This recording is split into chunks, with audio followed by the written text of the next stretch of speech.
Je crois qu'il sommeille en nous un potentiel plus grand que l'on imagine, et que le révéler n'est qu'une question d'entraînement. C'est pourquoi je vais à la rencontre des personnes qui réussissent, entrepreneurs, artistes, sportifs de haut niveau, pour décortiquer comment ils font et partager ce que j'apprends avec vous. Car mon but est qu'ensemble, on aille réaliser nos rêves. Je m'appelle David Laroche, et voici mon podcast. En tout cas, merci à vous pour votre accueil. Je suis très honoré d'être là aujourd'hui. Il y a à peu près 1 heure, et c'est pas à toutes les conférences que ça m'arrive, 1 heure avant la conférence, j'avais les larmes aux yeux, non pas de tristesse mais d'inspiration. C'est une thématique qui est très importante pour moi, l'éducation. Est-ce que juste par curiosité, qui a jamais vu une de mes vidéos? Qui n'a jamais vu de vidéo? Okay. Qui a déjà vu une vidéo du coup? Ok. Alors du coup, pour les personnes qui ne connaissent pas, et c'est ce qui m'amène aujourd'hui ici, donc à mes 15 ans, j'avais des pensées de suicide et je pensais régulièrement me suicider. J'étais mal dans ma peau, j'avais du mal à aborder les personnes autour de moi. J'étais pas à l'aise avec mes parents, avec les gens dans ma scolarité.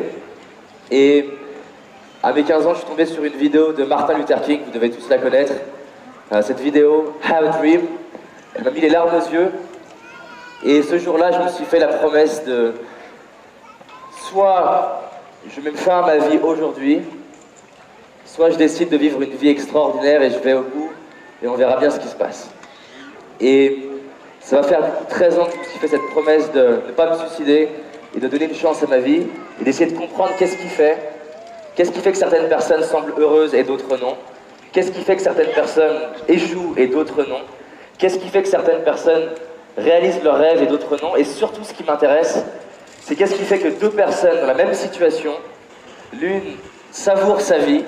J'ai un taxi qui m'a dit il y a quelques jours l'expression siroter la vie. Qu'est-ce qui fait qu'il y en a qui vont siroter la vie alors qu'ils vont avoir un handicap et d'autres avec le même handicap vont pas siroter la vie? Qu'est-ce qui fait que 2 personnes du même âge, du même sexe, de la même couleur de peau, une va siroter la vie et l'autre non? Cette question m'obsède, c'est une obsession d'essayer de comprendre et c'est ce qui m'a amené à faire des interviews. Il y a 5 points sur lesquels j'aimerais revenir aujourd'hui, 5 points qui s'appliquent à nous en tant qu'adultes et aussi à la communication qu'on peut avoir avec nos enfants. C'est la première fois que j'accepte une conférence sur la thématique de l'éducation parce que souvent je dis pourquoi je vais parler d'éducation alors que je n'ai pas d'enfants. Même si ça va faire 6 ans que je démarre sur mes conférences en disant que mes enfants ont changé ma vie. Alors souvent les gens me regardent, surtout quand j'avais 20 ans, ils étaient étonnés. En fait, je leur disais que mes enfants ont changé ma vie parce qu'il y a beaucoup de choses que j'ai fait dans ma vie alors que j'avais peur et que je n'osais pas, en me disant quel père j'ai envie de devenir pour mes enfants. Et aujourd'hui, j'accepte cette intervention parce que j'accompagne beaucoup de parents et je vois combien la relation avec leurs enfants peut soit les inspirer, soit les limiter dans le fait de réaliser leurs rêves. Et c'est fascinant pour moi de voir comment des fois des petits détails de communication peuvent changer la relation avec un enfant, par exemple si la personne est professeur ou si elle est parent. Donc 5 points aujourd'hui qui peuvent nous aider tous ici à vivre une vie inspirante. Est-ce que ça vous va? Est-ce que ça va à 10 personnes, on dirait. Est-ce que ça vous va? Alors il y a un premier point dont je voudrais parler. Il y a une dame, je voudrais être sûr de ne pas écorcher son nom, qui s'appelle Marilyn Wilhelm. Alors, Wilhelm, elle habite à Houston et cette femme m'a beaucoup inspiré quand j'ai entendu parler d'elle par ma chérie qui est passionnée d'éducation. Elle m'a mis les larmes aux yeux, cette femme, parce qu'elle commence tous ses cours en disant aux enfants qu'ils ont le droit d'être des génies et qu'ils sont des génies. Et plus que le fait de leur dire, cette femme a des résultats incroyables. Il y a plein d'enfants qui sont passés par son école, qui ont réalisé des choses de dingue. Et j'ai un ami qui est conférencier, qui est intervenu dans son école. À la base, il était censé intervenir. Et les enfants entre 8 et 13 ans lui posaient des questions qui étaient tellement précises et tellement excellentes qu'il a décidé de s'asseoir et dire « Je veux comprendre comment vous éduquez vos enfants parce qu'ils sont trop intelligents, ils sont trop des génies. » Et c'est vraiment important pour moi cette idée parce que j'entends plein de personnes qui ont un potentiel qui est juste dingue. Je voyage à travers le monde, je rencontre des artistes, des peintres, des créateurs, des musiciens, des futurs entrepreneurs. Et je vois plein de personnes qui pourraient juste réaliser des choses de dingue, mais ils ont appris petit, je ne peux pas le faire, j'ai pas le droit d'exceller. Et pour moi, le fait de se dire aujourd'hui, déjà à nous en tant qu'adultes, mais aussi à nos enfants, j'ai le droit de vivre une vie extraordinaire, j'ai le droit d'être un génie, pour moi c'est un point de départ qui est essentiel. Ça paraît être une phrase basique, mais c'est dingue le nombre de personnes que j'ai pu accompagner qui se sont mis à changer leur vie, faire un tour du monde, transformer leur handicap, créer des choses incroyables, parce qu'un jour ils se sont dit, peu importe les conditions de départ, je vais aller vivre une vie qui m'inspire, je vais aller vivre une vie extraordinaire. Et il y a quelque chose qui me touche énormément. J'ai créé une école de coaching et j'ai un jeune de, je ne sais plus exactement quel âge il a, entre 22 et 23 ans, il s'appelle Baptiste.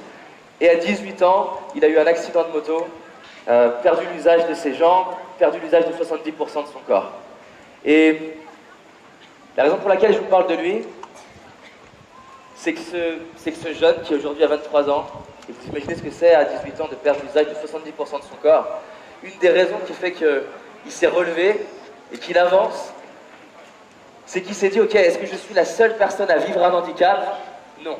Si je me relève, si j'avance avec ça, si je grandis avec ça, je vais pouvoir inspirer des gens, peut-être 10, peut-être 100, peut-être 10 000, peut-être 100 000 personnes, peut-être 1 million de personnes, avec un handicap ou sans handicap, à avancer, à se relever. Et c'est quelque chose qui est super important pour moi, qui est de me dire parfois je vais avoir des pertes de motivation, ou je vais avoir envie d'abandonner, de me dire, si je me relève, et si j'avance, il y a peut-être une personne qui va avoir envie de se dépasser. Ce qui me donne envie de faire cette intervention, cette conférence aujourd'hui, c'est de me dire, juste une personne.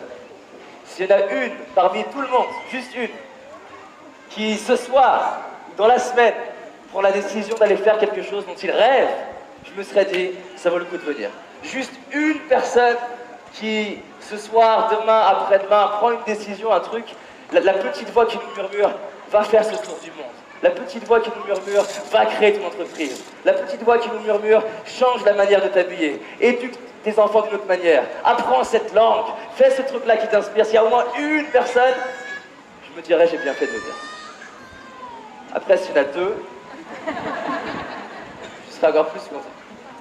Mais sincèrement, dans toutes les conférences que j'ai pu faire, partout dans le monde, il y a toujours eu au moins une personne, et c'est ça qui me donne envie de me lever, c'est de me dire, il suffit d'une petite décision. Donc, toutes les choses que je vais dire, vous les avez déjà entendues des dizaines, centaines de fois. Et souvent, comme j'aime bien dire aux personnes, je m'en fous. La seule chose qui m'intéresse pour moi et pour les autres personnes, c'est est-ce que ta vie démontre que tu les utilises? Et je serais tellement heureux, qu'à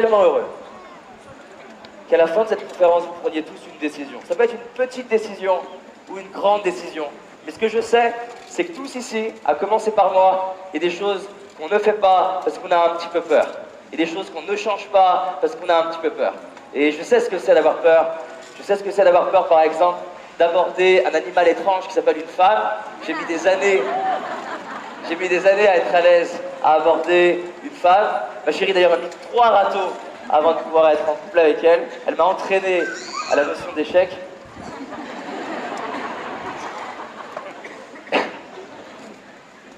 Et heureusement que j'ai écouté cette petite voix à l'intérieur qui m'a dit « Continue, va lui parler, continue de lui parler. » Donc ça fait 6 ans qu'on est ensemble, on a envie d'avoir des enfants ensemble. J'aime ma femme, j'aime ma chérie. Et juste une petite décision d'aller faire un truc qui t'inspire, transforme ta vie. Donc si je fais cette conférence, j'insiste, c'est ni pour que ça soit drôle, ni pour que ça soit sympa, ni pour que ça soit agréable, mais juste qu'on prenne une décision à la fin de cette conférence d'aller changer un petit truc, un petit détail. Ça vous va? Il y a au moins 10 personnes?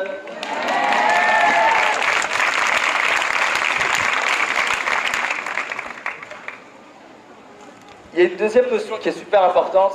Donc à la base, je me suis intéressé au coaching, au développement personnel, à l'éducation. Et j'ai essayé de répondre à une question qui est une question à $1 milliard, qui est comment tu motives quelqu'un?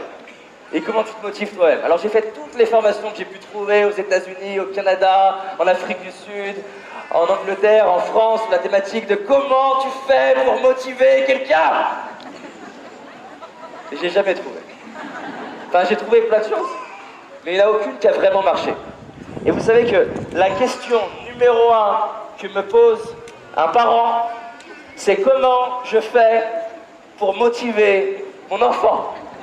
Et surtout à partir de 12-13 ans, j'entends plus souvent la question. Entre 12 et 25 ans, j'entends encore plus souvent la question.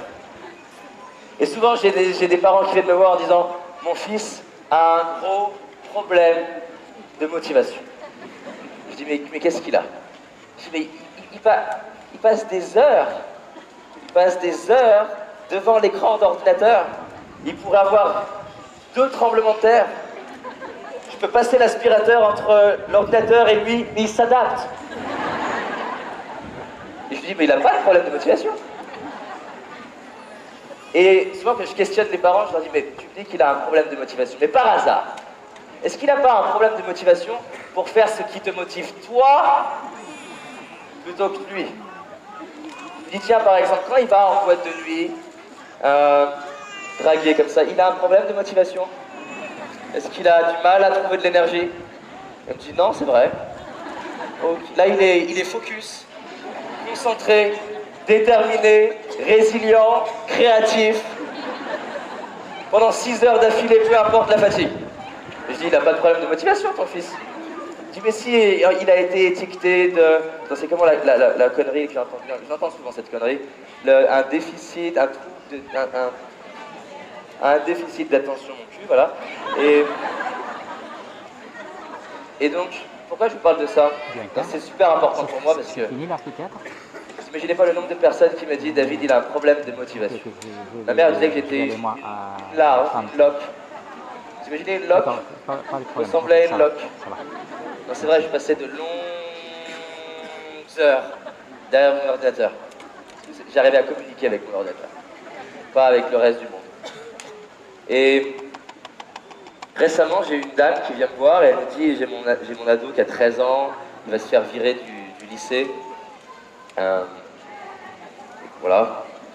Et ça se passe pas très bien au niveau de sa scolarité, il y a un problème, elle était vraiment pas bien, vous imaginez, pour ceux qui sont parents. D'ailleurs, qui est parent dans la salle? Désolé. Elle était vraiment préoccupée par rapport à son fils, et donc elle me dit, est-ce que tu serais ok de faire une séance de coaching avec mon fils? Généralement, je ne le fais pas, mais là, je sais pas, j'ai été inspiré par le fait de le faire.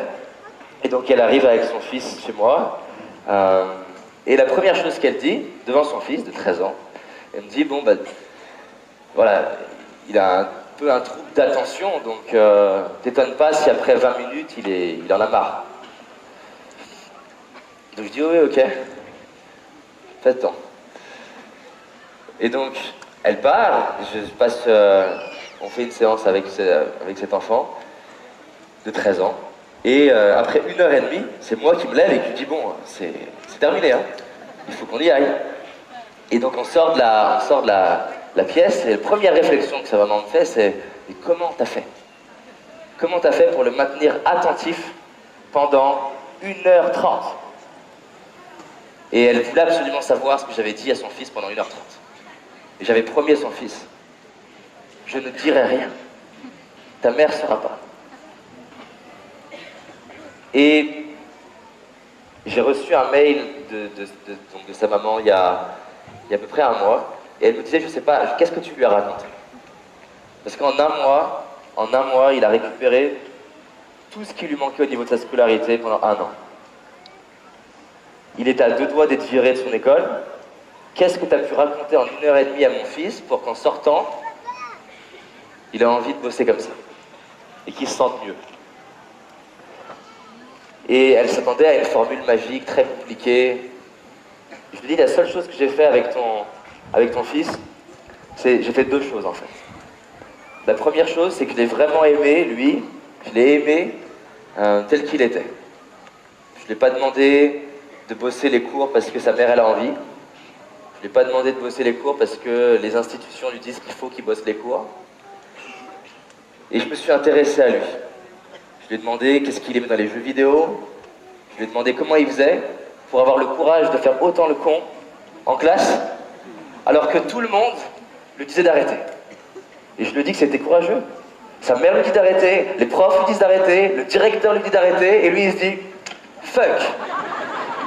Et moi j'appelle ça du leadership. Et je lui ai dit franchement bravo. Mais c'est pas une blague, en plus je le pense sincèrement. Et je lui ai dit, tu sais que t'es inspirant.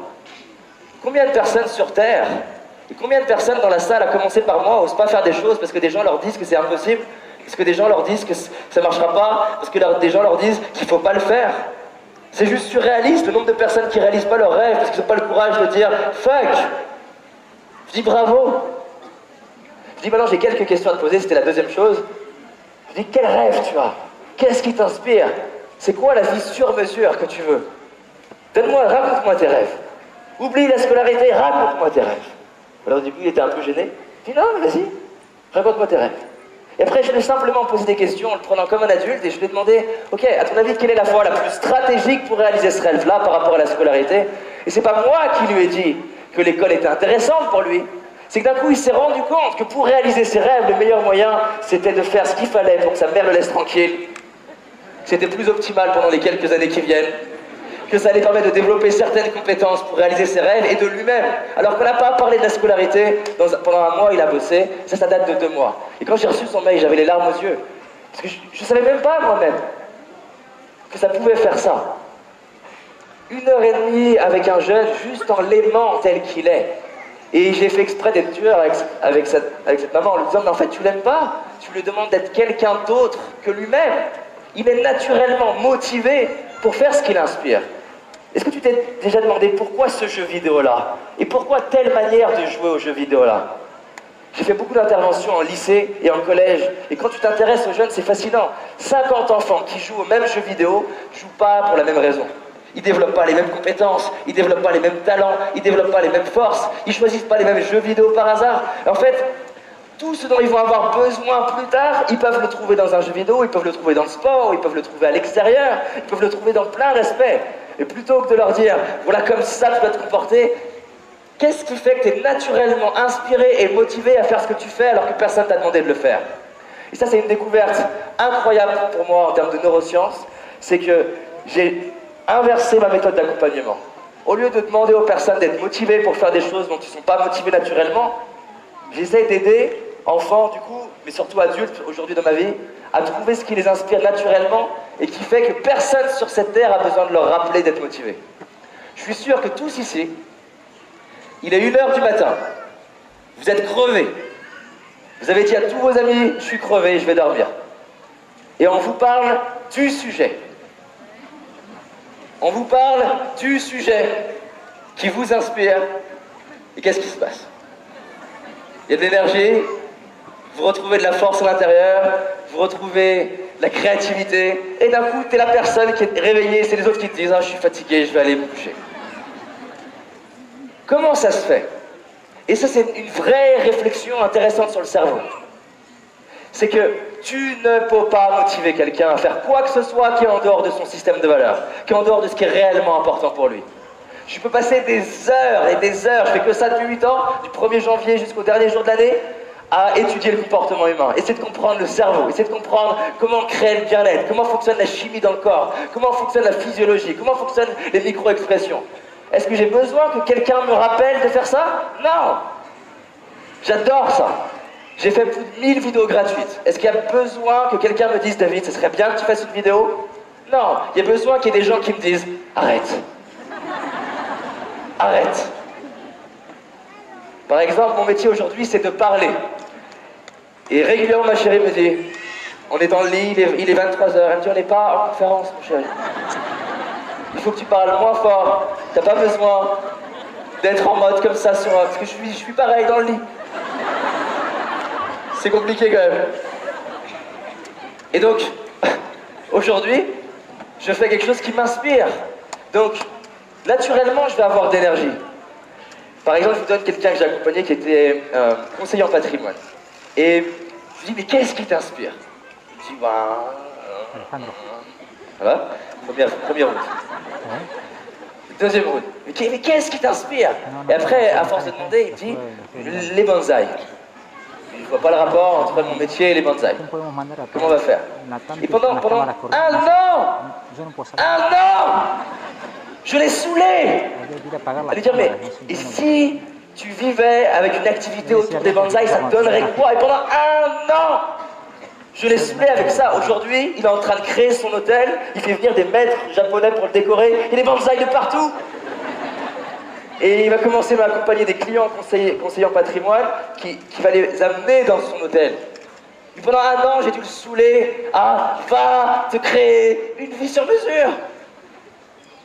Donc par exemple, il y a plein de gens aujourd'hui, c'est l'inverse d'un gens qui me disent d'où tu sors ton énergie. Mais en fait, je sors mon énergie du fait de faire quelque chose que j'aime. Et tous les enfants, ils ont de l'énergie quand ils font quelque chose qu'ils aiment. Mais j'insiste sur un mot, parce qu'il est peu compris le mot amour. Et je vais m'appuyer sur la définition d'Einstein. Souvent, on parle d'amour dans la partie agréable. On dit j'ai un petit sentiment d'amour, c'est la partie agréable. Mais ça, c'est 50%. Ce que tu ressens quand tu as un coup de foudre, c'est pas vraiment de l'amour. C'est un fantasme. Généralement, d'ailleurs, à la hauteur où ça monte, tu as la même vitesse à la descente. Comment ça va à la pente? Vraiment, souvent en coaching, quand j'ai des personnes qui me disent il est que beau, il sent toujours bon, il transpire pas, il est toujours à l'écoute, elle est toujours de bonne humeur, toujours orientée à action et résultat. Moi, dans ma tête, je me dis c'est une question de moi. Voilà. Non, Et c'est ça. sur bruit tout seul. Je voulais savoir si ça. J'avais trop envie de vous raconter ça. Ah bon, merci. Et donc, Einstein, il parle de l'amour comme la synthèse et la synchronicité des opposés. C'est une phrase compliquée, mais pour dire juste une chose. C'est que aimer quelqu'un, c'est l'aimer pour les 2 côtés de la personne. Tu sais que tu aimes vraiment quelqu'un quand lorsqu'il te fait chier, tu restes. Tu restes. Là, tu sais, quand ma chérie me fait vraiment chier et que je reste, là, je sais que c'est bien. C'est la bonne personne. Parce que c'est facile d'aimer quand c'est confortable. Et donc, tomber amoureux d'un projet, c'est pas avoir un projet confortable. Et les gens confondent l'amour et le confort. Tomber amoureux d'un projet, c'est le pianiste qui va se faire mal aux mains, mais qui est tellement inspiré qu'il continue. C'est Céline Dion qui va bousiller sa voix des fois et qui va devoir ne pas parler pendant juste 15 jours sans parler. Vous imaginez pour moi ce que ça pourrait être, 15 jours sans parler? Ça serait horrible. J'ai fait Vipassana, c'était horrible. 10 jours sans parler. Donc, je me parlais tout seul. Je me suis rembrouillé.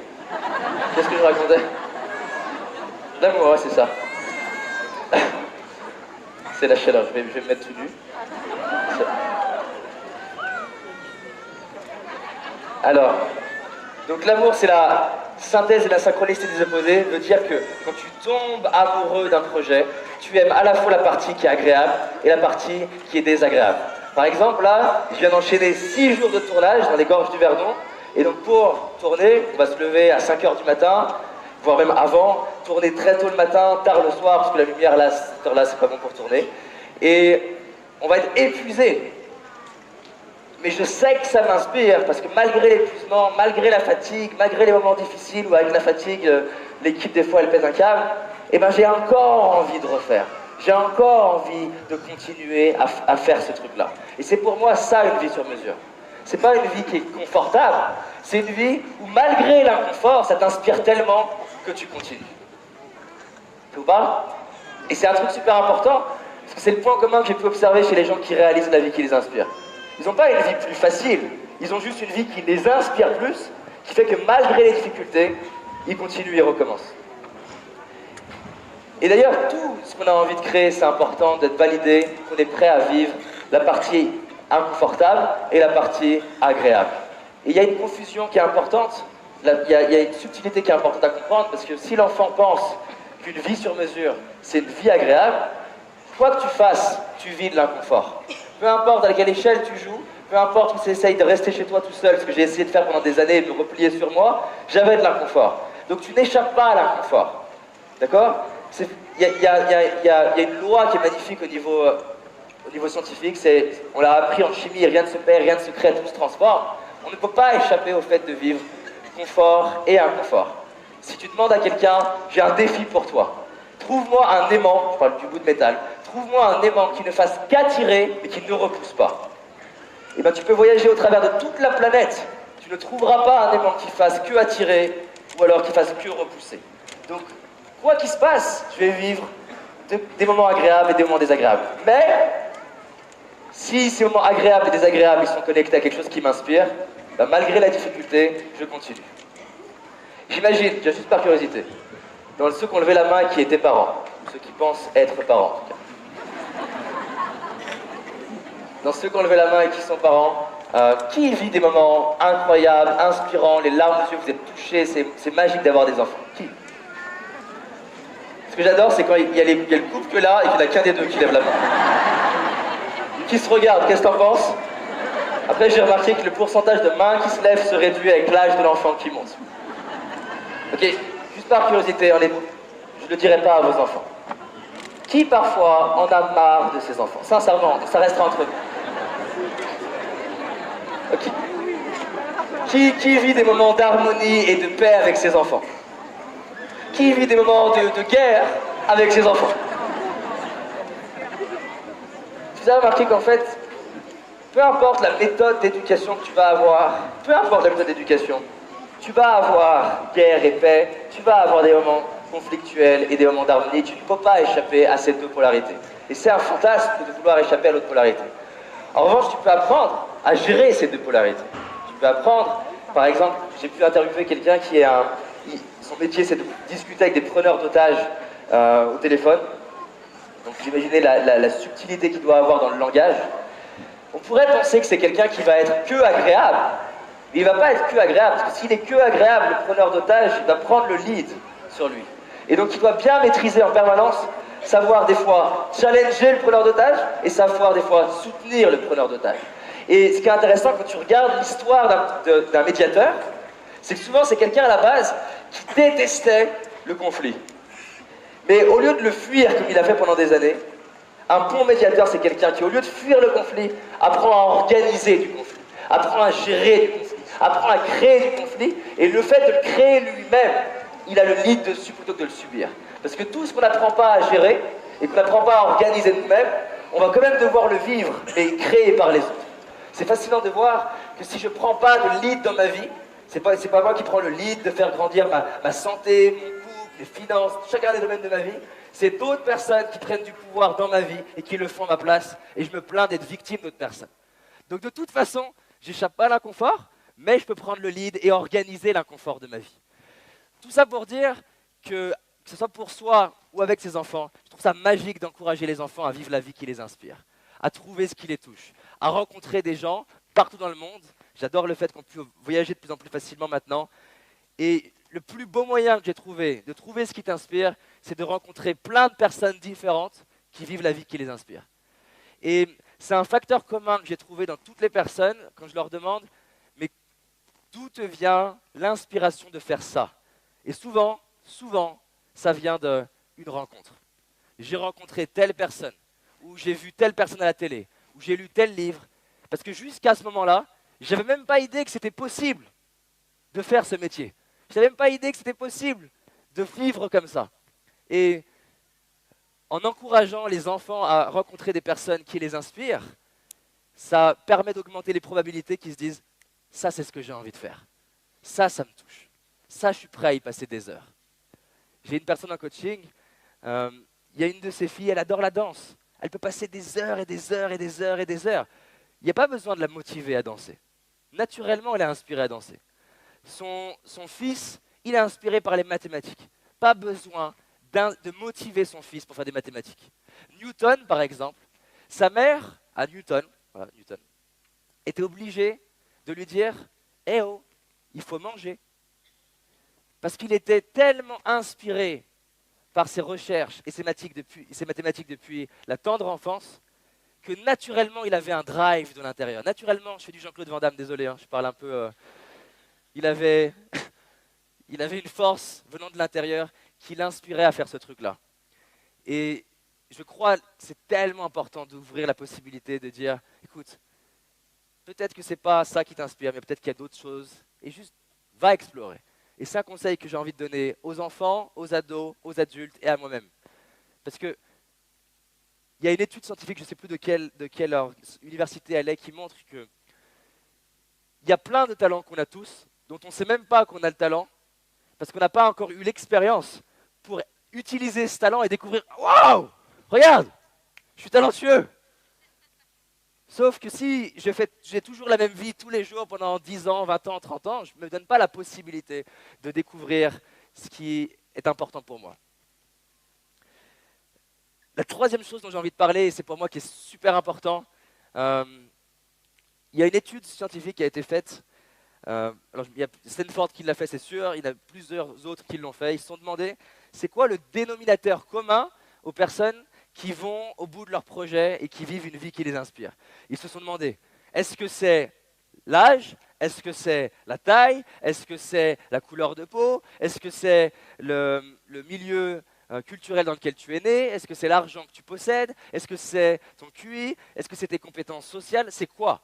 Et il y a beaucoup d'études qui montrent qu'un des dénominateurs communs à la capacité à réaliser ce qui est important pour soi, c'est le courage. Le courage, c'est la capacité t'es à deux doigts d'abandonner, à te relever et continuer. Le courage, et c'est une phrase, je ne sais pas de qui elle vient, mais j'adore cette phrase. Le courage, c'est quand les voix de l'intérieur, ta voix à l'intérieur de toi, elle est plus forte, elle est plus grande, elle est plus consistante, elle est plus intense que toutes les voix de l'extérieur. C'est-à-dire que même si tes parents te disent « Non, ce n'est pas la bonne manière de faire, ce n'est pas la bonne manière d'éduquer, c'est pas comme ça qu'il faut faire », même si tes collègues de travail te disent « Il ne faut pas faire comme ça », même si le monde, pourquoi pas, te dit « C'est nul comme ça », il y a un truc à l'intérieur de toi qui te dit « Je vais aller vivre ce qui m'inspire quand même.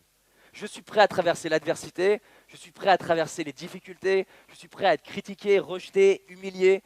C'est trop important pour moi de m'honorer. » La question qui me fascine, c'est comment on fait pour s'aider soi-même et aider un enfant ou un adolescent à développer son courage. Il ne faut pas dire de façon sûre qu'il existe un moyen, mais ce qui est sûr, c'est qu'il existe des voies qui peuvent augmenter les probabilités que tous ici on ait plus de courage.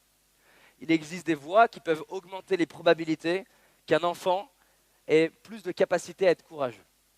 Par exemple, il y a une étude qui montre que le simple fait d'expliquer, des fois plusieurs fois à un enfant, que quand il est challengé, quand il vit un moment qui est difficile, qui est désagréable, qui est inconfortable, quand il est critiqué, quand il est rejeté, que ce soit par un ami, par un enseignant, par ses parents, que la partie de challenge au niveau neurologique, quand on regarde comment le cerveau évolue, fait au moins autant, si ce n'est encore plus, grandir son cerveau que quand c'est confortable et agréable. Et l'étude montre que le fait d'enseigner à des enfants que le challenge et les difficultés ont un sens pour sa croissance, juste derrière, ils observent que les enfants ont plus de capacité à se relever et continuer à avancer. Et pareil, avoir lu ça et découvert ça m'a mis les larmes aux yeux, de me dire, ce qui se passe beaucoup et ce que j'observe beaucoup dans mes séminaires, et c'est un peu mon propre parcours. Donc j'ai grandi en détestant mon père. Mon père a été abandonné par son père, puis par sa mère, puis par sa grand-mère. Et pendant mon enfance, j'ai eu l'impression que mon père ne m'aimait pas. Donc je lui en ai beaucoup voulu. Je développais souvent des angines 3 à 4 fois par mois. Ce qui s'est avéré avec du recul purement psychosomatique. Et j'avais du mal avec toute la partie difficile de ma vie. J'avais du mal à comprendre. J'ai du mal à comprendre les autres élèves de ma classe. J'ai du mal à comprendre la violence que je voyais autour de moi. J'avais du mal à comprendre l'agressivité. Et du coup, j'avais tendance à me replier sur moi, d'où les jeux vidéo et d'où toutes ces heures à être sur l'ordinateur. Mais aujourd'hui, si on me posait la question, est-ce que tu veux changer le moindre truc de ton enfance? Est-ce que tu veux rendre juste un tout petit peu plus confortable ton enfance? Est-ce que tu veux changer juste un détail? La réponse spontanée qui vient, c'est surtout pas. Juste touche à rien. Touche à rien. Parce qu'en fait, c'est tous ces moments où j'ai eu l'impression de ne pas être aimé par mon père qui font en fait que j'ai appris à m'aimer moi-même, qui font que j'ai appris à être fier de moi-même. Aujourd'hui, c'est juste dingue comment j'aime mon père. Ça a pris du temps avant que je réalise que j'ai eu un père qui était sur mesure, il a été designé. Je ne sais pas s'il y a quelqu'un là-haut, la vie, l'univers, je pense qu'ils l'ont. C'était parfait. Ils ont vraiment créé le père parfait pour moi. Et je pensais que le fait qu'ils me disent pas qu'ils m'aiment ou qu'ils me disent pas qu'il était fier de moi voulait dire qu'ils m'aimaient pas. Mais c'était juste que, par rapport à son histoire de vie, dire je t'aime, c'était pas facile en fait. Quand tu as été abandonné, tu sais pas vraiment ce que c'est de dire je t'aime à quelqu'un, c'est pas évident. Le jour où j'ai compris que j'avais eu le père parfait pour m'aider à vivre la vie que j'ai aujourd'hui, j'ai eu une énergie juste de dingue. Et c'est important ce truc-là, parce que plein de personnes que j'ai dans mes formations, dans mes salles, ont eu un parcours qui parfois a été difficile, et du coup ont tiré la conclusion inconsciente qu'il fallait fuir la douleur, fuir l'inconfort, fuir les challenges. Or, on sait aujourd'hui au niveau neurosciences que le seul et unique moyen pour que ton cerveau soit en croissance, c'est d'être à la frontière qui est fine entre le soutien et le challenge. On sait aujourd'hui que si tu es dans juste un cocon qui est trop confortable, tu vas progressivement mourir et tu vas arrêter de grandir et croître. J'ai deux syndromes de gens qui sont en entreprise. Soit effectivement le burn-out, beaucoup d'entrepreneurs que j'accompagne, ils sont en burn-out, donc là ils brûlent. Mais j'ai aussi plein de personnes, ils me disent pas je brûle, ils me disent je m'ennuie. Ils me disent en fait c'est tout confortable, je connais tout ce que j'ai à faire tous les jours au travail, c'est facile. C'est pas inconfortable. En fait le problème qu'ils ont, c'est que c'est devenu trop confortable. C'est tous les jours la même vie, j'ai pas de nouveaux challenges, pas de nouvelles difficultés. Donc c'est confortable, mais au bout d'un moment, ce confort fait qu'ils ont l'impression il manque du piment, il manque de la stimulation. Et c'est pareil, quand on regarde le développement d'un enfant, si un enfant il est surprotégé, ou si un adulte est surprotégé, et qu'on l'empêche de vivre du challenge en disant non, non, il ne faut surtout pas qu'il revive ce que moi j'ai vécu, parce que ça a été difficile, et que je veux lui échapper de passer par mes difficultés, et le priver de ça, je le prive aussi de tout l'apprentissage qu'il y a derrière les difficultés. Ça n'est pas possible d'être fier de soi sans difficulté. Donc si je prive mon enfant de difficulté, et si je le surprotège, je le prive de créer le muscle et de se renforcer et grandir. Et c'est super important, parce que dans toutes les personnes que je vais accompagner, il va avoir vraiment, et je suis passé par là, vu que j'étais en mode, je veux de l'harmonie, je veux de la paix, je veux que ça soit confortable, agréable. J'ai tout fait pour essayer de créer juste, on évite le conflit, on évite la tension, on évite la douleur. J'ai eu beau essayer, ça ne marchait pas. Et plus j'essayais de fuir l'inconfort, moins j'arrivais à le gérer et le vivre. J'ai tout essayé en termes de psychologie positive, de pensée positive, d'accompagnement. Et j'étais devenu un optimiste dépressif. Sincèrement. Comme plein de gens en réalité. Parce que j'essayais tellement tout le temps de dire il faut que je sois positif, il faut que je sois positif, qu'au final je me fouettais dès que je ne l'étais pas. Au moins avant, je pouvais être en colère et tout allait bien. Là j'étais en colère et là ça allait pas. Avant je pouvais insulter mon voisin et ça allait bien. Là j'insultais mon voisin et ça allait pas en plus. Donc je me mettais à avoir peur d'avoir peur, être en colère d'être en colère. Et je me suis dit mais tiens c'est intéressant. Pourquoi toute cette démarche pour changer ta vie si au final tout ce que tu apprends t'apporte autant d'inconfort. Et cette réflexion m'a amené à me dire, mais tiens, et si, comme Stanford le montre, l'inconfort avait un sens? Et si être challengé, être rejeté, être critiqué, être pourquoi pas détesté, être parfois abandonné, entre guillemets, par un autre collègue de la classe ou par un collègue au travail, merci, avait un sens? Et si on se renforçait autant que dans les moments où on nous soutient, dans les moments où c'est pas facile? Et si par exemple parfois quand le professeur n'est pas parfait en termes de soutien et qu'il n'a pas la bonne communication, et s'il apportait aussi finalement à l'enfant pour trouver les ressources en lui pour communiquer autrement avec le professeur. Et c'est fascinant ce truc-là parce que j'ai pu accompagner plein de parents, non pas à changer le professeur, mais à aider l'enfant à savoir comment tu peux trouver les ressources et les outils pour savoir interagir avec le professeur que tu as là, maintenant, tout de suite. Et j'insiste sur ce truc-là, parce que c'est trop facile de vouloir éradiquer l'inconfort, alors que ça n'est pas possible. Et que l'inconfort a un tel sens pour nous. Donc, mon message là-dedans, c'est que plus vite on apprécie autant la partie agréable que la partie désagréable, plus vite on peut grandir. Et le courage, c'est d'avancer malgré les difficultés, malgré les erreurs, malgré les critiques, malgré les échecs. Ce message-là, il est super important pour moi, parce que j'ai vu plein d'enfants en lycée, quand je leur demande qu'est-ce qui fait que tu n'as pas l'énergie, ce n'est pas des enfants qui ont été surchallengés, c'est des enfants qui ont été surprotégés. Et donc, mon propos là-dedans, c'est d'arriver à trouver un équilibre entre cadre et ouverture. Entre vas-y, fonce, et en même temps, je te laisse tomber, je te laisse rater, je te laisse échouer, je te laisse te faire mal, je te laisse faire des erreurs, je te laisse avoir des échecs. Il est top, hein? Et c'est super important pour moi cette notion-là, parce que le truc aujourd'hui que je fais le plus en coaching individuel avec les adultes, c'est aider les personnes à être plus à l'aise avec les difficultés. Et j'ai des personnes qui viennent me voir en me disant « j'ai tel rêve ». Sauf que entre le rêve et là où tu en es aujourd'hui, tu vas avoir des épreuves. Si tu ne crées pas le muscle à te relever des épreuves, bah, tu abandonnes à la première épreuve. Et accompagner pour moi un enfant à se relever des épreuves, c'est quelque chose qui a un sens qui est énorme pour moi. Et qui permet derrière que peu importe l'adversité à l'extérieur, tu as les ressources à l'intérieur. Et le meilleur moyen de vous en convaincre, si vous avez un doute ou si ce que je viens de dire vous énerve, ce qui est normal, si c'est le cas, lisez 200 biographies de personnes qui ont marqué l'histoire. Vous n'en trouverez aucune qui a eu une vie facile. Aucune qui a été surprotégée, aucune qui a été sursoutenue. Et donc c'est fascinant de voir à quel point c'est important d'être soutenu, c'est important d'avoir le professeur, on a tous eu un professeur ou un entraîneur qui a des fois su nous dire « je crois en toi, tu as du potentiel ». Mais c'est aussi important, et je sais que ça peut paraître à contre-courant ce que je vais dire, c'est aussi important d'avoir des gens autour de soi qui te disent parfois « je ne crois pas en toi ». Parce qu'en fait les deux te développent. Si tu n'as que des gens qui te disent « je crois en toi », à la première personne qui te dit « j'y crois pas », tu ne sais pas comment réagir.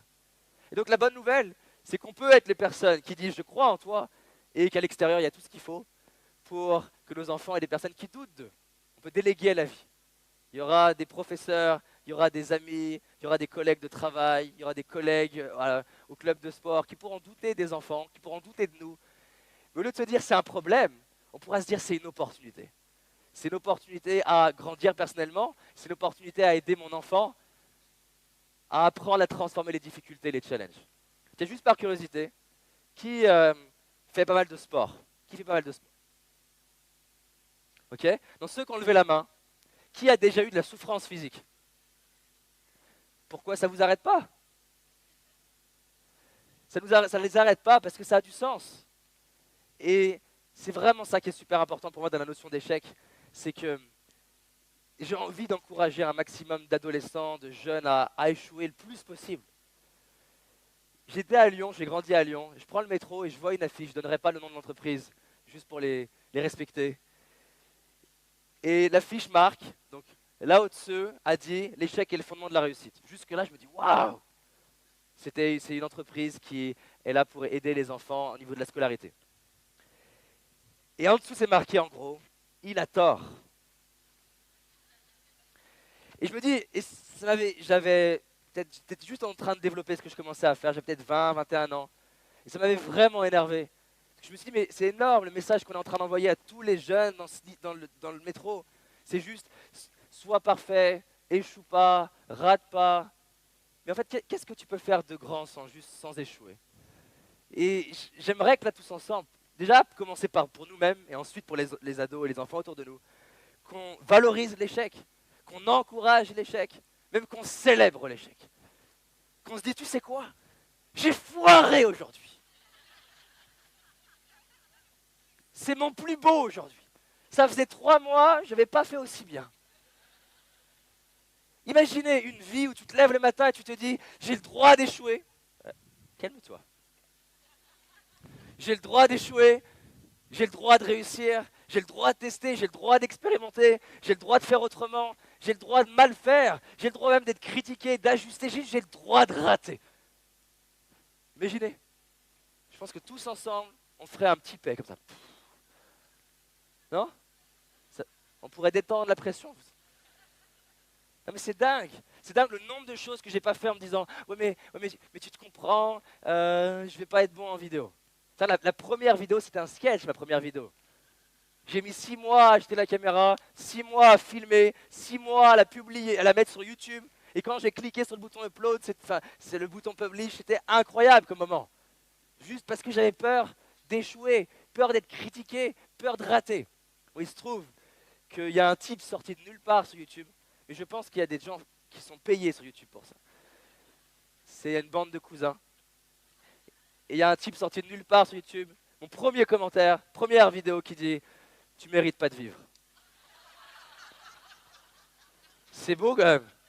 Non mais, la vie franchement, elle est généreuse, non? On peut l'applaudir? On peut l'applaudir ce gars.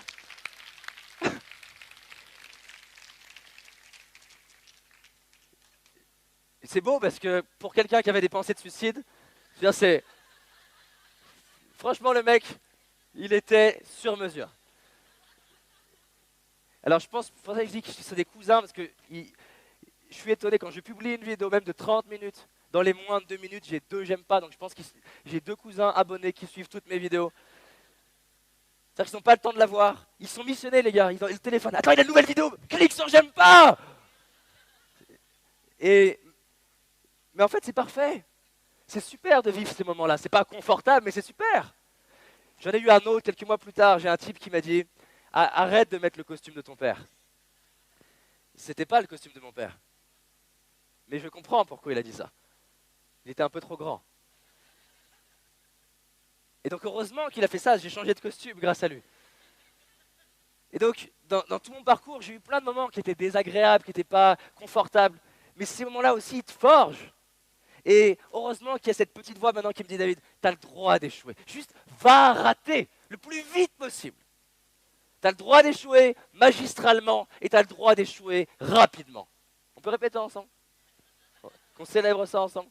On va répéter tranquillement. J'ai le droit, allez, j'ai le droit d'échouer magistralement et rapidement. C'est beau ça? Applaudissez-vous.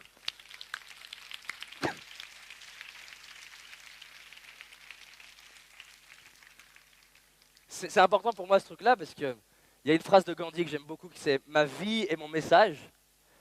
Et il y a une autre phrase, rien à voir avec Gandhi, c'est Maximus de Gladiateur. C'est 2 sources d'inspiration, ils étaient des cousins je pense. Et il dit cette phrase dans Gladiator, il dit « Nos actes résonnent dans l'éternité ». J'aime beaucoup cette phrase.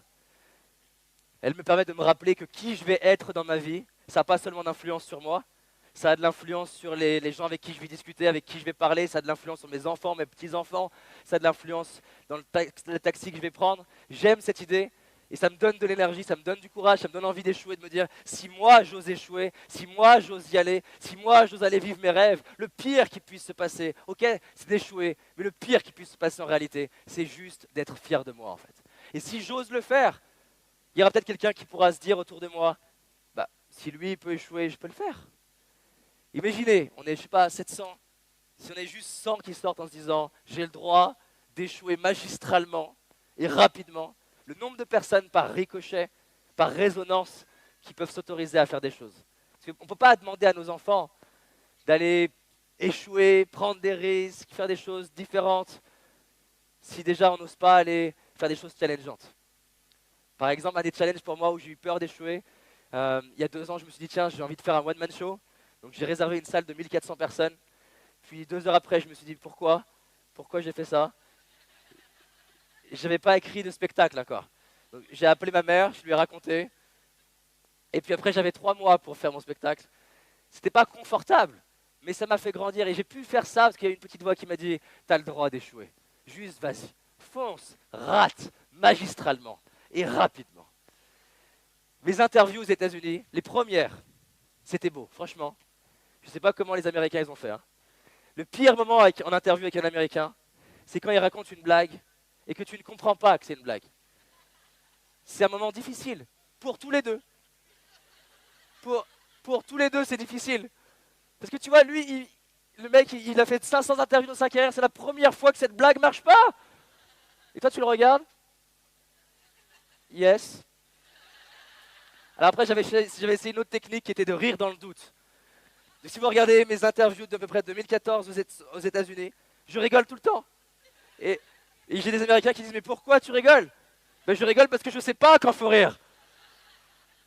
Donc j'avais développé une technique, c'est pas facile de rire quand tu n'as pas de raison. Tu fais... Et des fois, c'était pas drôle. Le mec me raconte qu'il a perdu sa femme. C'est pas un moment sympa. Mais, heureusement que j'ai fait ça. Il y a des gens qui m'ont dit, première vidéo aux États-Unis, ton anglais il est pas bon. Tu devrais pas faire des vidéos en anglais. Mais je dis, mais comment je vais faire du coup? J'ai une fois un client qui me dit, j'aimerais aller à la salle de sport. Je dis, d'accord, et pourquoi tu vas pas? Il me dit, parce que je suis pas musclé. Je lui ai dit, du coup, ce que je comprends, c'est qu'à l'entrée de la salle de sport, il y a un mec qui dit, non, désolé, pas musclé.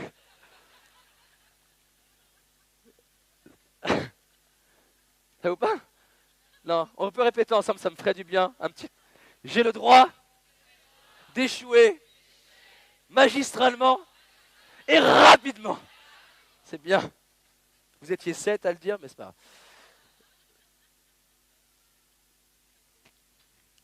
Alors la cinquième, pour terminer, elle est super importante pour moi. C'est pas la souplesse physique qui m'intéresse, c'est une métaphore. J'aime beaucoup, je suis très inspiré par Ken Robinson, que j'imagine beaucoup d'entre vous connaissent. Non? Bon, c'est pas grave. Vous tapez Ken Robinson sur Google. Et j'aime beaucoup cette idée que... Calme-toi. J'aime beaucoup cette idée que s'il y avait une compétence à donner, à aider nos enfants à développer, une seule, c'est la flexibilité, la souplesse, dans l'idée que le monde qu'on va avoir dans 30 ans, il n'aura rien à voir avec le monde d'aujourd'hui. On est en plein début d'exponentiel. Il y a plein de métiers qui vont disparaître, il y a plein de choses qui vont changer. Et la souplesse, pour moi, elle est intéressante à deux niveaux. Elle est intéressante à titre personnel, parce que quand tu pars sur un nouveau défi, par exemple, là, mon nouveau défi, donc c'est la suite des États-Unis, c'est de faire tout ce que je fais, mais cette fois en anglais. Là, en novembre, je vais faire mes premières conférences à Los Angeles. C'est un bon rêve. Et je m'autorise le droit d'échouer magistralement et rapidement. Ça arrive. Et quand tu vas vers un objectif, ben, la première souplesse, c'est une souplesse intérieure. Puisque des fois, tu avais pensé à une stratégie, mais ce n'est pas la bonne. Et c'est de faire autre chose, tester autrement, s'y prendre autrement, communiquer autrement. Et c'est fou le nombre de personnes qui veulent avoir un résultat. Par exemple, ils veulent déplacer la tour Eiffel, mais ils poussent toujours de la même manière. Et c'est pas qu'ils ne sont pas motivés, c'est juste que ce n'est pas la bonne stratégie. Et juste me dire, change d'approche, teste autre chose, pour moi, est un prérequis à pouvoir transmettre à nos enfants et à nous-mêmes. Et l'autre chose, c'est la souplesse extérieure, qui est que le monde, il change tellement vite. Je veux dire, c'est dingue. Là, on est juste au début. Moi, ça m'excite presque. Ça m'excite de voir dans 20 ans comment le monde il va être, tout ce qui va être différent, les nouvelles opportunités, les nouveaux challenges, les nouvelles crises, parce que chaque crise donne des opportunités pour grandir. Et arriver à donner cette capacité à un enfant de pouvoir s'adapter, être flexible, transformer les situations, pour moi, c'est une compétence qui est extraordinaire. Et je ne sais pas ce que vous en pensez. Ça vous parle? Et ça commence pareil sur soi-même, de se dire, tiens, je vais tester toujours des approches. Et ça demande du coup de reconsidérer vraiment les challenges dans sa vie. Non pas comme un problème, mais comme une opportunité à tester autrement, faire autre chose. Parce que c'est fou, par exemple, là on a fait 6 jours de tournage, le nombre de galères qu'on a en 6 jours, c'est juste dingue. Le drone qui ne marche pas, racheter un autre drone, faire des heures de route, c'est juste dingue. Et en plus, on avait une des personnes de l'équipe qui était enceinte. Donc ça complexifie les choses dans le tournage. Ce n'était pas prévu quand on a programmé le tournage qu'elle tombe enceinte. Elle est tombée enceinte dans le précédent tournage. On a tous contribué. Non, je lui ai dit ça, sachez que je lui ai dit ça, elle s'est marrée. Hein. Je me suis encore embrouillé. Et donc, qu'est-ce que je vous racontais? La flexibilité, voilà, c'est ça. Voilà, on a des galères sur le tournage. Et c'est dingue comment, ce qui fait qu'on arrive à aller au bout de la vidéo, c'est le nombre de choses différentes qu'on teste. Vous savez, on a failli déclencher une attaque terroriste lundi matin de cette semaine, parce qu'il nous manquait du matériel. Donc, je me suis dit, tiens, qu'est-ce qu'on peut faire pour récupérer le matériel à temps, sachant qu'on était dans le sud de la France et que le matériel est à Paris. Donc j'ai eu une super idée. Parfois, ça ne marche pas. De dire à une personne de l'équipe, prends le matériel, mets-la dans une valise et envoie-la dans le train. Et on a eu la SNCF qui nous a appelés avec une valise abandonnée, ce qui était assez compliqué à gérer. Mais on a réussi à récupérer notre valise. Et si on n'avait pas cette valise, on ne pouvait pas aller au bout du matériel. Enfin, on ne pouvait pas aller au bout du tournage. Et c'est dingue quand je regarde dans ma vie le nombre de choses qui ont pu se transformer en choses possibles en m'autorisant à faire quelque chose qui est différent de la règle, différent de la norme, différent du conditionnement qui nous a été donné. C'est dingue le nombre de fois où la poste m'a dit « Non, désolé monsieur, c'est impossible » et c'est devenu possible. C'est dingue le nombre de fois où on m'a dit « Ça monsieur, personne n'a pu le faire » et ça devient possible. Et arriver à donner à nos enfants le fait que même quand ça paraît impossible, c'est peut-être possible, ça m'inspire vraiment. Et donc, pour conclure, il y a deux choses. Si j'avais David de 15 ans dans cette salle et que je pouvais m'adresser à lui, il n'y a que deux choses que j'aimerais lui dire. La première, j'aimerais lui dire à cet enfant de 15 ans qui serait dans la salle, peu importe ce que les gens te disent, peu importe tes peurs, peu importe tes doutes, peu importe l'inconfort, peu importe ce que peuvent dire tes professeurs sur toi ou ta mère sur toi ou les conflits que tu peux vivre, tu mérites de vivre une vie extraordinaire. Tu mérites d'aller vivre la vie qui t'inspire. Ça peut commencer maintenant, aujourd'hui. Ça peut commencer avec un tout petit pas. J'ai commencé mon premier défi à mes 15 ans en levant la main en cours. Ça paraissait ridicule pour mes amis, mais c'est se lever la main en cours qui m'a amené à faire un one-man show, traverser la planète, rencontrer les gens qui m'inspirent. Je lui dirais, commence aujourd'hui avec un petit pas. Ce petit pas, il va changer ta vie. Ce petit pas, il va faire que j'étais mal dans ma peau, que je pensais que je ne serais jamais en couple de ma vie. Ce petit pas va faire qu'un jour, tu arriveras à être en couple avec une femme que tu aimes. Ce petit pas va faire que plus tard, tu arriveras à créer une entreprise qui t'inspire. Ce petit pas va faire que je reçois des témoignages de centaines de jeunes qui me disent « Merci, j'ai osé vivre mes rêves ». Des centaines de personnes qui me disent « Grâce à cette décision à tes 15 ans, de lever la main en cours et vivre la vie qui t'inspire, je suis en train de vivre la vie qui m'inspire ». On reçoit des milliers de témoignages de gens qui changent leur vie. Donc je lui dirais, juste fais ce petit pas. Pas dans une semaine, pas dans un an, pas dans 30 ans. Fais ce petit pas juste aujourd'hui. Là, va parler à quelqu'un, fais quelque chose de différent. Et si tu fais tous les jours un truc inconfortable, tous les jours, ne serait-ce qu'un tout petit peu, ta vie peut changer. Parce que les gens surestiment énormément ce qu'ils peuvent faire en une semaine, mais sous-estiment ce qu'ils peuvent faire en un an, 10 ans ou 20 ans. Ils sous-estiment à quel point on peut changer sa vie, ou devenir excellent, ou devenir un génie en musique, en sport, en natation, en art, en peinture, en piano, en entrepreneuriat, en éducation. Ils sous-estiment ce qu'on peut faire. Je lui dirais, tu as le droit d'être un génie, tu as le droit d'échouer, tu as le droit de vivre une vie extraordinaire. Ça commence par un tout petit pas là maintenant. Et la deuxième chose que j'aimerais dire à cet enfant de 15 ans, s'il était là, et vous n'imaginez pas le nombre de choses que j'arrive à faire dans ma vie juste pour cet enfant de 15 ans. Plein de fois, je n'ose pas faire des choses. Je me rappelle, j'étais à Chichen Itza, au Mexique. Ma chérie me défiait de danser, ce qui est un challenge pour moi. Et je n'osais pas danser. Pendant 1 heure, je n'osais pas danser, j'avais peur. Et ma chérie a formulé qu'une seule phrase. Une phrase qu'à chaque fois que je la formule, ça me donne de l'énergie et je peux faire n'importe quoi. Elle m'a dit, rappelle-toi d'où tu pars. Rappelle-toi d'où tu pars. Tu vas me dire que pour cet enfant de 15 ans, tu ne peux pas danser. Pour cet enfant de 15 ans, tu ne peux pas traverser ta peur. Cet enfant de 15 ans qui avait envie de se suicider, là, tu n'es pas capable de danser. Elle a prononcé cette phrase dans les 2 minutes derrière, je dansais. J'aurais envie de lui dire, juste, fais en sorte de renforcer les voix à l'intérieur de toi. Fais en sorte de renforcer cette certitude à l'intérieur. Peu importe ce que disent tes parents. Et fais partie des personnes qui transforment le monde à leur manière. Fais partie des gens qui arrêtent de se subordonner à quelconque autorité supérieure. Que ce soit le système scolaire, que ce soit tes parents, tes professeurs, que ce soit l'État ou le monde. Et va vivre la vie qui t'inspire.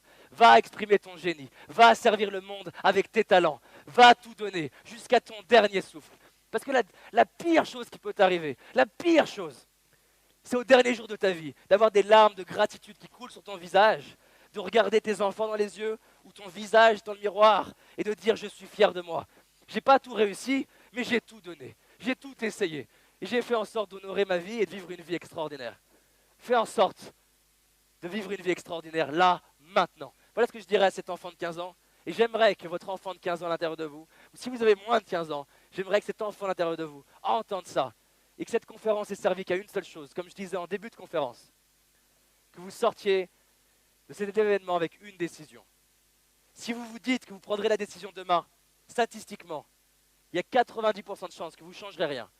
Si vous vous engagez maintenant tout de suite à changer un petit truc, levez la main en cours, postulez à un emploi qui vous fait rêver, changez quelque chose dans votre communication, un petit truc, dans votre alimentation, un petit truc.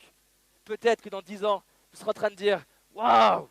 Je me rappelle de cette conférence, je me rappelle de la décision que j'ai prise et j'ai changé ma vie. C'est pas la conférence qui a changé ma vie, j'ai changé ma vie. J'ai changé ma vie. J'ai changé ma vie. Merci à vous. Merci. Merci.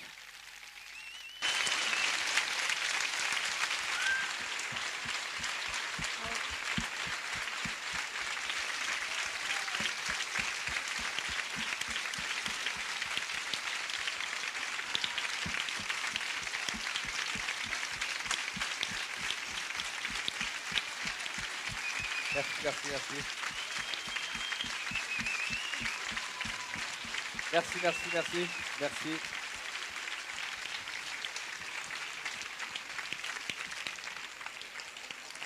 merci. Allô? Merci. Non, ça marche pas. Allô? Vous m'entendez? Merci David. Maintenant, on va faire une petite question-réponse. Est-ce que quelqu'un a une question? Levez la main, s'il vous plaît. Ah, question. Ah, c'est pas une question. J'ai vu une main là-bas. Ça fait un peu loin. Tu peux venir? On va faire les deux. Il n'y a pas de question. Si, elle arrive. Merci beaucoup. Merci beaucoup. Ouais. Je l'ai fait passer. Il faut vraiment que j'annonce, ça fait 1 heure que l'enfant est perdu, il faut que je le dise. Ah, d'accord. Juste, excusez-moi, 2 minutes. Il y a le petit Adam qui est au poste de secours depuis un petit moment et qui a perdu son papa, qui est Jean-Baptiste Maréchal. Il se trouve au poste de secours, le petit Adam. Merci. Allez, c'est bon. Est-ce qu'il y a des questions? 1, 2. J'ai pas de micro là, si? Attends, je préfère le voir, ouais. Tu m'entends? D'accord. Est-ce qu'il y a des Je questions? préfère regarder dans les yeux. Posez la question. Le Non, volume mais il je est veux plus le bas, voir. non? Posez la question. Je m'entends plus. Bonjour. Je suis là. Ah. Désolée. Voilà. Merci beaucoup pour ta conférence et pour toutes ces inspirations, vraiment. Pour moi, c'est une source d'énergie positive et donc je suis très contente d'être là. Voilà. Donc je voulais commencer par ça. Ouais. Mais c'est important pour moi d'abord la gratitude. Justement parce que ma question est en rapport avec la gratitude. Plusieurs fois, donc dans ma vie, j'ai vu que tu avais fait des vidéos sur ça aussi, sur la gratitude. Et plusieurs fois dans ma vie, je me suis retrouvée dans un stade où je me suis dit, ok, je suis heureuse avec ce que j'ai. Ma question est la suivante.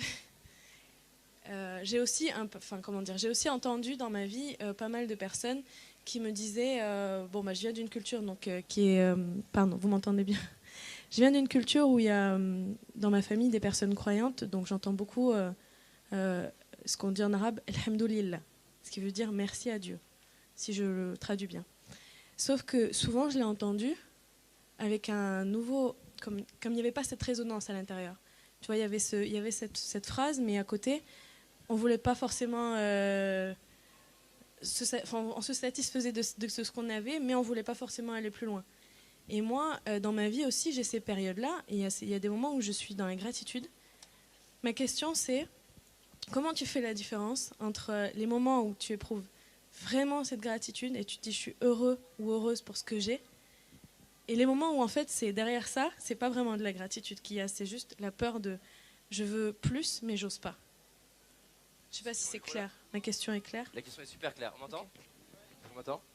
C'est une excellente question. Je me le suis posé beaucoup cette question parce que c'est pas évident de faire la différence entre tu vas avoir tout un courant de pensée qui te dit d'apprécier la vie, de profiter, de savourer de ce que tu as déjà, et tout un autre courant de pensée qui te dit quelque part sois insatisfait, va chercher plus loin, va chercher plus, rêve grand, va plus loin. Et ça peut paraître contradictoire, mais ça ne l'est pas, c'est juste paradoxal. Il y a une phrase que j'aime beaucoup qui dit que le maître, dans le sens de la maîtrise, dans le sens du maître dans les arts martiaux, maîtrise les paradoxes. Et quand tu es dans ce qu'on pourrait appeler une vraie gratitude, et que tu es en train d'apprécier ce que tu as, et que tu es en train de te sentir riche et rempli par les relations que tu as, dans mon cas par exemple, ma chérie, les gens avec qui je vais travailler, le fait d'avoir un métier qui m'inspire énormément. Quand je vais être connecté à cette gratitude-là, naturellement, je vais avoir une force qui vient de l'intérieur et qui me donne envie de faire plus. Mais ce n'est pas un faire plus dans le sens il faut faire plus, parce que si je ne fais pas plus, je suis rien et j'ai pas de valeur et je cherche à prouver quelque chose. C'est que naturellement, regarde, si on prend un scénario très simple, quand tu te sens pauvre dans ta vie, mais je ne parle pas d'un pauvre financièrement, un pauvre global, quand tu te sens pauvre, tu te sens dans le manque et tu as envie de prendre. Tu as envie de prendre des autres. Quand tu te sens rempli et que tu te sens dans l'abondance et que tu te sens riche, tu as envie de donner et partager. Donc, si tu arrives à être dans la gratitude, et qu'en même temps, tu as quelque chose qui t'inspire, naturellement, tu as envie de le donner et de contribuer, et d'y contribuer. Maintenant, ce qui est super intéressant, parce que j'ai beaucoup d'entrepreneurs qui ont un dilemme avec la gratitude, ils ont peur d'avoir de la gratitude, parce qu'ils ont peur qu'en ayant de la gratitude, ils perdent leur fuel et leur capacité qu'ils ont à avancer. Et au moins 60% des entrepreneurs que je vais accompagner, dans les premiers temps, en développant la gratitude, ils vont perdre de l'énergie pour avancer. Mais dans un deuxième temps, il va se passer un truc qui est fascinant et moi, ça m'inspire, c'est qu'en fait, ils vont perdre la motivation pour les choses qui ne les inspirent pas réellement et ils vont avoir plus d'inspiration pour les choses qui les inspirent réellement. Donc, au début, c'est un vrai changement parce qu'ils se rendent compte, j'ai plus envie de faire ça, parce qu'il y a plein de choses qu'ils faisaient avant dans leur vie parce qu'ils le faisaient pour se prouver quelque chose ou pour prouver quelque chose. Mais maintenant, vu que ma vie elle est déjà parfaite, je n'ai pas besoin de faire tout ça, pas besoin d'avoir autant d'argent, pas besoin d'être reconnu, pas besoin d'avoir ce diplôme, pas besoin d'avoir cette reconnaissance pour me sentir bien, parce que je me sens déjà bien. Donc, tous les faux rêves, tu les perds. Parce que tu te dis, je suis déjà bien. Mais du coup, ça laisse de la place à une forme d'énergie à l'intérieur qui te dit, ça, t'adores ça, contribue de cette manière. C'est-à-dire que ça m'est jamais arrivé d'être dans la gratitude et d'avoir envie d'arrêter de faire des vidéos. Là où je fais souvent des vidéos, c'est justement dans les moments où je suis le plus rempli.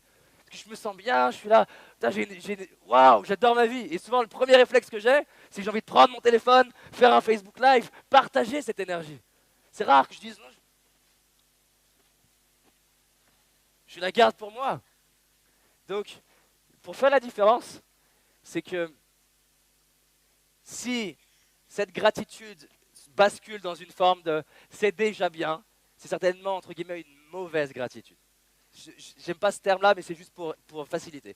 Si c'est une gratitude du type « je suis déjà riche, je suis déjà rempli, ma vie elle est déjà extraordinaire et j'ai envie d'aller explorer la vie, j'ai envie d'avancer », là tu as certainement plus une gratitude qui vient de l'intérieur.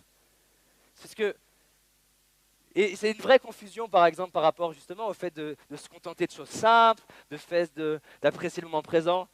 Et c'est pas parce que tu apprécies le moment présent que tu te contentes de choses simples que tu n'as pas envie de découvrir d'autres choses, d'explorer d'autres choses. Par contre, tu vas arrêter d'avoir envie de découvrir et explorer les choses que tu voulais explorer parce que tu te subordonnais à une autorité supérieure et que c'était eux qui avaient envie. Mais les choses qui t'inspirent, personne sur cette terre peut nous arrêter d'avoir envie de les faire, et surtout pas la gratitude. Les meilleures conférences, je les fais quand je suis dans la gratitude, parce que c'est là où j'ai le plus envie de donner. Quand je suis le moins bien, le plus triste, je n'ai pas envie de partager. Donc, pour faire la différence, c'est que dans la gratitude, tu es inspiré, tu es créatif. Donc la vraie gratitude, tu es inspiré, tu es créatif et tu as envie de contribuer, tu as envie de donner, tu as envie de partager, tu as envie de peindre, tu as envie de communiquer avec des personnes, tu as envie de faire ce voyage, tu as envie de rencontrer des cultures, tu as envie de faire du piano, tu as envie de faire quelque chose pour les autres. Et donc je ne crois pas en tout cas que la gratitude puisse nous empêcher de vivre une vie qui nous inspire, au contraire. Par contre, ce qui est douloureux, c'est ce truc de, vu que je suis bien, j'arrête de vouloir faire plein de choses que je me forçais à faire. Parce que d'un coup, tu te dis, mais pourquoi tout ça alors que je suis déjà bien? Par contre, ça laisse de la place sur, je peux faire ça. Là, je crois il y a 2 semaines, j'ai eu un entrepreneur, il a fait un séminaire, il me dit, je suis un peu chamboulé. Parce que je l'ai aidé à se rendre compte de ce qui était de l'ordre des vrais rêves et ce qui était autour du fantasme. Et du coup, ça a éliminé beaucoup de choses. Et du coup, il me dit, je me sens un peu vide là depuis une semaine. C'était inconfortable. Mais quand il m'a dit, je me sens un peu vide, pour moi, c'était une bonne nouvelle. Parce que c'est ce vide-là qui va permettre d'avoir l'inspiration et de faire émerger des désirs et des rêves qui sont vraiment des choses qui t'inspirent. Et de toute façon, c'est simple. Tu ne peux pas tenir dans un projet sur 20, 30 ans si tu n'es pas inspiré. Si ça ne t'inspire pas, tu ne fais pas ça. Martin Luther King, il y avait une force à l'intérieur qui le poussait à faire ça. Et ça l'a poussé jusqu'à sa mort. Donc voilà pour ma réponse.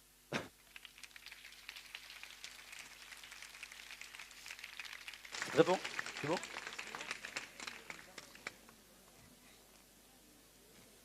Faut qu'on jette le micro. Ici David. David, tout d'abord, merci à toi. Tu ne le sais pas, mais tu partages mes matinées depuis 8 mois.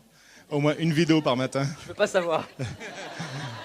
Juste une parenthèse, une fois j'ai une dame qui me dit, heureusement, elle me dit, mon mari regarde votre vidéo tous les matins dans le lit, ça m'inquiète. Elle me disait ça en rigolant. Excuse-moi. Pas de problème. Je saoule mon entourage avec tes vidéos. Et ma question, c'est plutôt autour du conflit. Moi, j'ai un boulot où j'ai beaucoup de relations conflictuelles. C'est quoi ton boulot? Je suis directeur sécurité, notamment. D'accord. Donc forcément, j'impose des règles, des standards qu'il faut surpasser parfois. Directeur de sécurité pour une entreprise, c'est ça? Ouais, dans les énergies renouvelables. D'accord. Et du coup, je travaille beaucoup sur moi, méditation et sport de combat, ça fait du bien aussi. Tu fais les deux en même temps? Non. Mais l'un prépare l'autre. Et c'est quoi ton secret à toi pour gérer les conflits?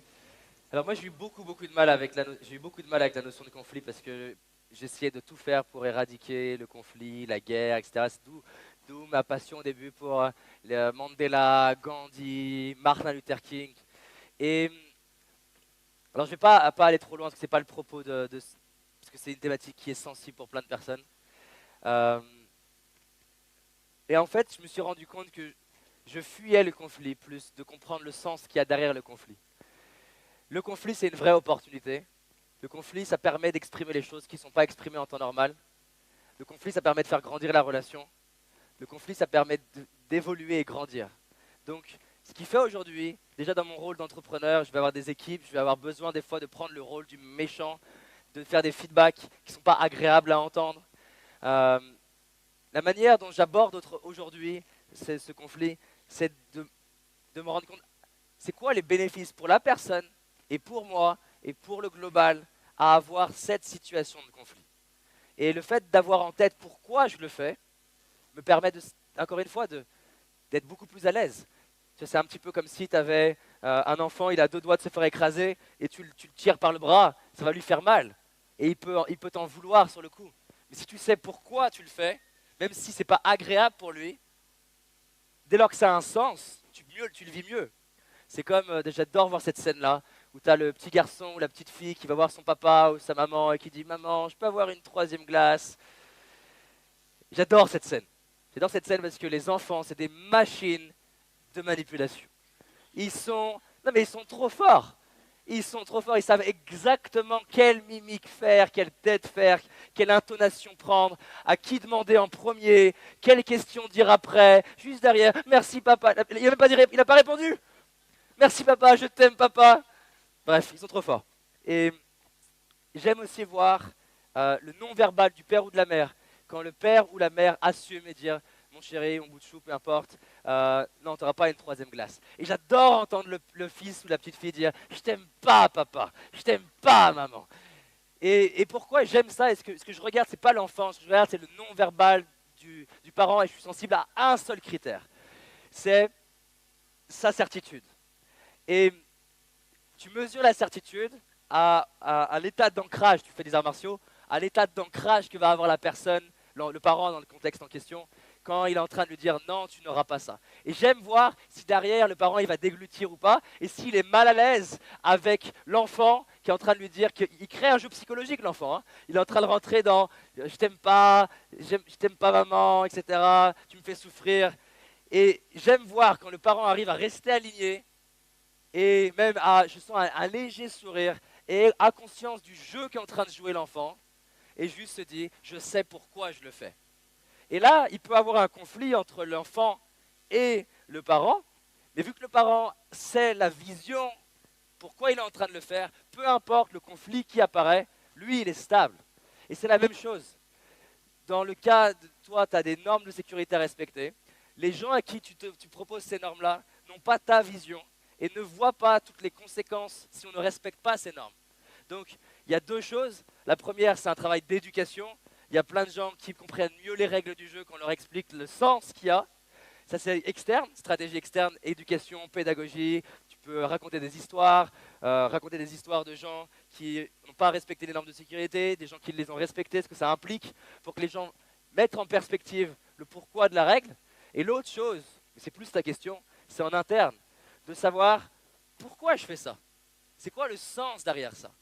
Et plus tu sais où tu veux amener la sécurité de l'entreprise, plus tu as la vision en tête et plus tu sais que c'est important pour toi, et plus tu vois des bénéfices pour la personne à vivre cette tension et ce conflit, plus tu seras à l'aise. C'est-à-dire que plus je peux voir que les personnes qui m'ont challengé m'ont fait grandir, plus je suis à l'aise à challenger les autres. Et donc ma dernière réponse, c'est que si toi tu vois dans ta propre vie toutes les personnes qui t'ont challengé et qui ont créé du conflit avec toi, comment elles t'ont apporté et comment elles t'ont servi et fait grandir, tu seras plus à l'aise pour le faire vivre aux autres. Encore une fois, c'est une question de où est-ce que je vais. Avec plaisir.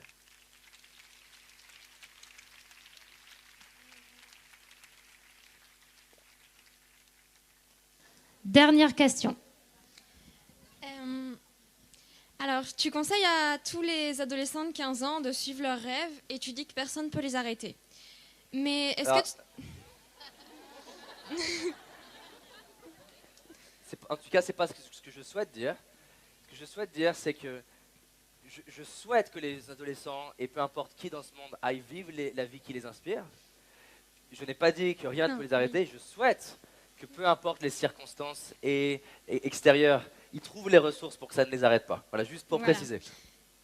Je suis désolée, j'ai fait un jugement en posant ma question. Donc, tu espères pour eux qu'ils réussiront à poursuivre leurs rêves et que rien ne pourra les... Enfin, tu souhaites que rien ne les arrête. Mais est-ce que tu ne penses pas que la société nous pousse quand même à être dans des cases, comme dit Pierre Rabhi d'ailleurs? Tu ne penses pas que la société nous pousse à être dans des cases et que nos rêves n'ont pas forcément une place, justement, que la société ne souhaite pas que nos rêves aient une place dans l'environnement où on est? J'aime beaucoup ta question. Alors, je vais avoir deux angles de réponse. Déjà, oui, je pense qu'il y a une partie de la société qui amène les personnes à rentrer dans des cases. Et qui, effectivement, sur un plan, empêche des personnes à vivre la vie qui les inspire. Je pense effectivement, tu as raison, qu'il y a des personnes dans ce monde qui voient plus de bénéfices pour eux et que plein de personnes ne réalisent pas leurs rêves. Maintenant, et ça va être ma deuxième partie de la réponse, et qui est pour moi le plus important. Dans toute l'histoire de l'humanité, il y a toujours eu des personnes qui ont eu des contraintes, qui ont eu des règles, qui ont eu des cases, qui ont eu des difficultés. Et dans toute l'histoire de l'humanité, il y a toujours eu des personnes qui ont su traverser et dépasser les règles. Et je vois des bénéfices aux règles du jeu. Tu sais, quand tu interviews quelqu'un qui fait de la musculation, c'est rare qu'ils te disent, d'une semaine à l'autre, le poids que je suis en train de lever, il est plus lourd que la semaine dernière. Au contraire, il est content quand la difficulté augmente. Il y a deux manières d'appréhender, quand tu es jeune, le système dans lequel tu grandis et tu vis. Il y a la première manière qui est en mode je subis. Quand j'interviens dans les lycées, ils sont beaucoup, c'est mort, c'est fini. Quand je leur dis mais tu sors d'où cette connerie? Mes parents m'ont dit que c'était mort. Voilà. Et donc il y a le premier mode qui est le mode victime. Et oui, c'est en partie vrai qu'il y a un phénomène de case. Oui, c'est en partie vrai qu'il y a des limites. Mais ça, c'est pas intéressant. Ce qui est intéressant, à la limite, c'est pour les personnes qui veulent réorganiser le système. Mais à l'échelle du jeune, pour l'instant, sa question, c'est pas à réorganiser le système éducatif. Sa question, c'est comment tu vas vivre la vie qui t'inspire, peu importe le système. Parce que même si le système change, c'est un mammouth, le système. Il aura 70 ans quand le système il aura peut-être changé. Donc moi, ce qui m'intéresse, c'est pas débattre sur le système, c'est qu'est-ce que tu peux faire avec ce système-là maintenant pour trouver des solutions et vivre la vie qui t'inspire. Et j'aime aider une personne à renverser sa vision et se dire, justement, parce que le système me met dans des cases, parce que ça me limite, je vais créer le fuel, le muscle à l'intérieur de moi, de justement en avoir rien à faire des cases. Quand en 2012, j'ai créé mon entreprise, plein de gens autour de moi, de 20, 30, 50, 60, 70 ans et 80 ans m'ont dit juste, on est en pleine période de crise. Ne crée pas ton entreprise. Et au début, ce n'était pas évident à gérer, à vivre. Jusqu'au jour où j'ai quelqu'un qui m'a aidé et qui m'a posé une question. Et si le fait que ça soit la crise, ce n'était pas une opportunité? Parce que si tu arrives à grandir, à avancer, à te dépasser, à construire, à créer, à te relever dans cette crise, qui peut t'arrêter derrière? Donc moi, ce que je dirais à une jeune ou à un jeune, qui, oui, il y a le système éducatif qui exerce une certaine pression, c'est une bonne nouvelle. Développe cette force à l'intérieur, développe cette capacité à observer, parce qu'il existe des voies, il existe des stratégies, il existe des opportunités. Et ce que je dis souvent aux jeunes de 12, 13, 14, 15, 16 ans, c'est maintenant. C'est-à-dire que si à 15 ans, je suis prêt à parier là-dessus, si à 15 ans, un jeune, il fait la liste des 100 personnes qui l'inspirent le plus dans le monde, et qu'il les contacte et qu'il fait une belle lettre, et qu'il cherche à les rencontrer, et qu'il cherche à apporter de la valeur, justement parce qu'il a 15 ans, il aura plus de chances qu'on lui dise oui. Et donc, sur un sens, le système est sclérosé, et grâce à plein de personnes qui sont actives, tu parlais de Pierre Rabhi, qui est acteur de ce changement-là, ça prend du temps. Maintenant, quand j'interviens dans un lycée de cité, je peux lui parler de Pierre Rabhi, mais lui, il n'est pas concerné. Lui, il est concerné par le fait que, par exemple, je suis allé dans un lycée, tous les profs m'ont dit, vous verrez, bon, c'est un peu des losers. Donc, moi, mon rôle, c'est pas leur dire, le système éducatif, il a un problème, ça va juste renforcer le fait que c'est mort. Moi, ce que je veux qu'ils créent comme énergie à la fin de la journée, c'est justement, le système éducatif est sur mesure pour moi, et je vais aller vivre la vie qui m'inspire. Il y a 6 mois, j'organise une conférence, et je vois un jeune comme ça, et je lui dis, mais ton visage me dit quelque chose, on s'est vu quand? Et je fais tellement de conférences, j'ai du mal à me rappeler des visages. Il me dit, oui, on s'est vu. Tu as intervenu dans mon collège il y a, je ne sais plus, 3, 4, 5 ans. Tu as fait une conférence. Et la seule chose que j'ai retenue de cette conférence, c'est que les choses étaient possibles, peu importe le système dans lequel il est. Donc oui, le système est sclérosé, mais surtout, je dirais, peu importe le système. Il y a des gens à travers l'histoire qui nous montrent que c'est possible. Il y a des femmes à qui on a dit c'est pas possible de réussir et qui ont réussi. Il y a des personnes qui sont nains à qui on a dit c'est pas possible et qui ont réussi. Des personnes avec un handicap qui ont réussi des choses incroyables et transformé le monde. Il y a des jeunes qui ont réussi. Il y a des personnes de 80 ans qui ont réussi. Dans tous les domaines. Et ma mère au début elle ne comprenait pas. J'ai recouvert ma chambre quand j'étais chez ma mère de citations inspirantes. J'ai lu, je ne sais pas, 200, 300 biographies de gens qui ont transformé le monde jusqu'à me persuader que peu importe ce qu'on me raconterait, je transformerai ma vie. Et c'est ça.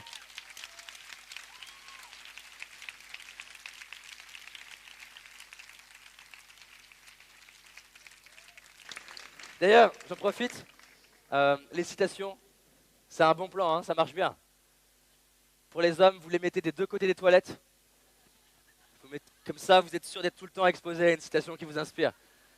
Ma mère ne comprenait pas, je mettais des citations partout dans la maison. Je m'étais même trouvé une application, je ne sais pas si ça servait à grand chose, qui mettait des citations sur l'écran là, comment on appelle ça, ça clignotait comme ça, c'était des images subliminales de citations inspirantes. Je ne pense pas que ça servait à grand chose, mais ce qui est sûr, c'est que j'ai tout fait pour me conditionner à croire que peu importe le système actuel, il y a des opportunités. Donc, c'est important pour moi, parce que sinon on bascule vite dans un schéma de c'est horrible, c'est dur, on ne peut rien faire. Et c'est surtout pas ce que j'ai envie que les jeunes se disent le matin.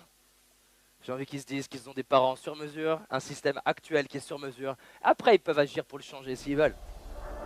Voilà, c'est ma vision en tout cas. J'espère que tu as aimé ce podcast. Si c'est le cas, abonne-toi pour que je puisse te partager d'autres stratégies pour réussir tes rêves et tes projets.